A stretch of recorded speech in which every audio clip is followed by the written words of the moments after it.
Chavrim, I'm Stephen Benoon. You're watching Israeli News Live, and today's broadcast is very unusual. We're going to be discussing several things in our news broadcast today that clearly are, in some people's opinions, they are conspiracy theories. In other people's opinions, these things are really real. These things are happening on the earth. But we're also going to be looking at this from a prophetic standpoint, something that I discovered recently written in the book of Enoch, a book that, well, in some circles of Christianity and in Judaism, that the book of Enoch is not part of the Bible, but yet it's clearly part of the Ethiopic scriptures.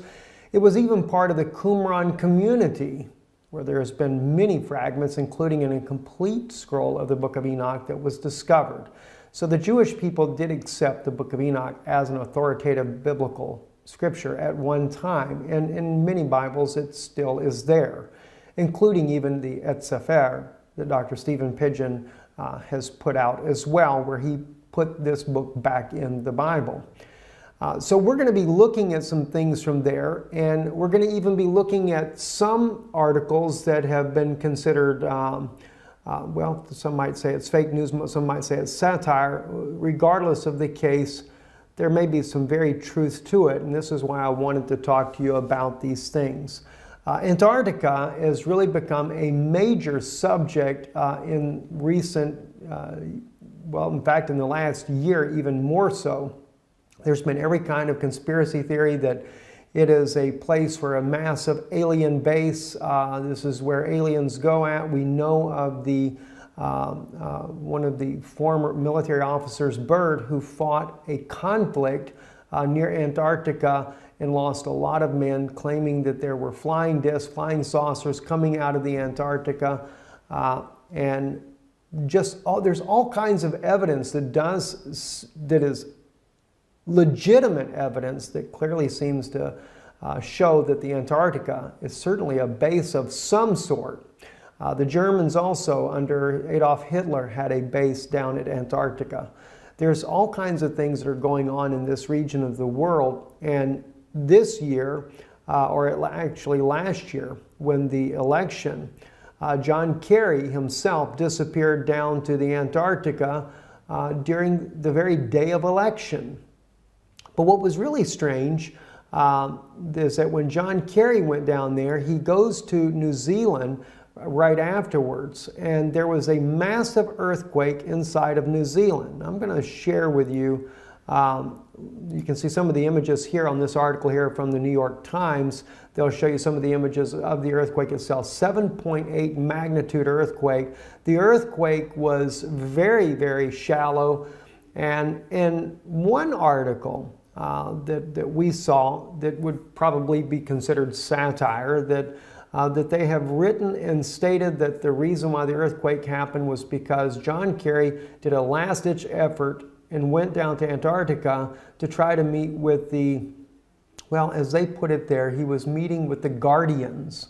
And the Guardians had rejected his plea to put Hillary Clinton in the White House. Instead, Donald Trump would become the next president of the United States. Now, I realize that it sounds so far-fetched, sounds so crazy, in fact, to even think of that. And then, of course, they said that the earthquake at New Zealand, where he went immediately after the Antarctica visit, was a warning to him not to come back again. Well, that's what they also said in the article. Those of you that remember, here is a picture here of the Patriarch Kirill. Patriarch Kirill is also the head of the Eastern Orthodox Church, who went also to Antarctica on a very unexpected trip after he met with Pope Francis in Cuba. And Pope Francis gave him a secret document. Never was revealed exactly what was in the document, but it was the first time the two leaders of the both East and Western Orthodox churches had met together to try to mend their relationship. He goes to South America afterwards, and then the unexpected trip to Antarctica. Well, the question is, why did he go to Antarctica? Well, in one article here, the Ark of Gabriel, Antarctica, Russia, and the Apocalypse, speaks about how that the Russian government had actually moved a mysterious ark that was discovered at Mecca underneath the ground there and was brought out. Many people died in the process, according to the article's claim here, and that Russia did a special movement of this ark down to Antarctica. Now, again, whether we would say this is just a bunch of garbage or if it's really true or not, I'll just leave that up to you. But maybe what I'm going to share with you in a few minutes might weigh in on your thinking. So I do ask you, just kind of bear with me a little bit here while we discuss these things here. Anyway, at Mecca, if you remember, I believe it was last year, there was a quote-unquote stampede. And the news reported that some 701 case, 717 people were killed in this stampede. This is something that has never happened before at Mecca, and actually we found out later that it was 2,000 people were killed there at Mecca, and an apparent stampede that killed all of these people. Well, not according to some of the articles there. In fact, as you can see this crane here that is toppled, that what was actually going on at Mecca was an excavation of this strange ark called the Ark of Gabriel, that according to the article here, this was something that Muhammad had said, had prophesied about. And this was buried here beneath this very place, and they were working on trying to bring it out, and some type of plasma release was done, and it caused the death of all these people. Again, is this just conspiracy theories? Is it fabricated? Who really knows? But one thing that is a fact, though, is there was a Russian ship, a scientific ship, headed to Antarctica, and that ship did stop at the port there in Saudi Arabia, supposedly to take on supplies. Well, as you know, Saudi Arabia is not necessarily the greatest friend of Russia, but they did it anyway, right? So then, after that, the ship goes to South Africa and then on to Antarctica. So they did stop and pick something up in Saudi Arabia. So maybe the article has got some truth in it after all. And then right after this ship goes to Antarctica, this is when Kirill suddenly goes down there to visit the one and only Eastern Orthodox Church at the Antarctica. So just too many strange things are happening. And a lot of people just write it off as conspiracy theories, you know, these things about aliens and you know, all this stuff going on in Antarctica. This is just a bunch of nonsense to begin with. Well, you know, I always I looked at these things and I think, wow, that's pretty interesting. I will tell you though, this article here that you're seeing now in English, this article did appear in the mainstream Russian media as well. We did a report on this back months ago, and I was trying to find the actual report I did on it. Could not find it to save my life there. But I wanted to share that with you, and if you look back, maybe you can find it yourself. But when we did the report on this, we used Russian media, mainstream Russian media, that does not look at this as being just a fabrication. They actually reported it as real news, and that yes, indeed, Russia did do a secret mission down to the Antarctica and had taken a thing called the Ark of Gabriel. So there is a Russian news source out there that does not look at this as some kind of conspiracy. And it went much deeper than what this article goes into it. We shared that with you once before. But then something caught my attention the other day. As you can see on your screen now, this is the book of Enoch. I was reading in the first book of Enoch, chapter 18.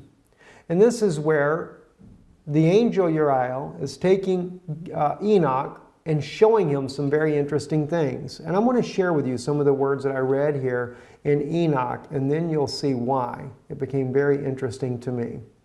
If we go down to, say, verse 4 and begin there, it says, "And I saw the winds which turned the sky and caused the disk of the sun and all the stars to set. And I saw the winds on the earth which support the clouds. And I saw the path of the angels. I saw at the end of the earth the firmament of heaven above. And I went towards the south." Okay, so he goes to the end of the earth. And he speaks about going towards the south. "And it was burning day and night, where there were 7 mountains of precious stones, and 3 towards the east and 3 towards the south." Now, I begin to think about this. He's talking about 7 mountains, but 3 go to the east and 3 go to the south. And he's talking about going towards the south. And I'm thinking to myself, okay, and he's talking about it being that it burns day and night. It was burning day and night. In other words, the sun is not setting. And I'm thinking to myself, well, the South Pole, that describes the South Pole like no other place on Earth. The sun just doesn't really ever set. It's always daylight. And so it really caught my attention. But then he mentioned about the 7 mountains. And of course he talks about the stones, etc. But then he says east and 3 go to the south. Well, that really got my attention. So I thought to myself, okay, is there a place down at the Antarctica that would kind of match this type of description? Well, oddly enough, there is. It's Mount Vincent. Now, you have to keep in mind what you're looking at here on your screen. You have Mount Vincent right here. It is called the Seven Summit. There are 3 going south. Now, you would say these are 3 to the west. It's actually described as southeast and southwest. But keeping in mind, when Enoch went here, the earth had not been tilted off its axis. So therefore, north and south, east and west was a bit different, right? And if you take and tilt the earth back the way it would have been, this will go just like that. And then you would have the 3 peaks, as it speaks about here, and we have the summit here, 3 peaks here. Those would go down to the south, just as he describes, and these here, the 3, would go to the east, just as he describes there. The 7 mountains, the 7 summits, and 3 to the east and 3 to the south. That really began to make sense. But the words here in Enoch get a little bit more strange though.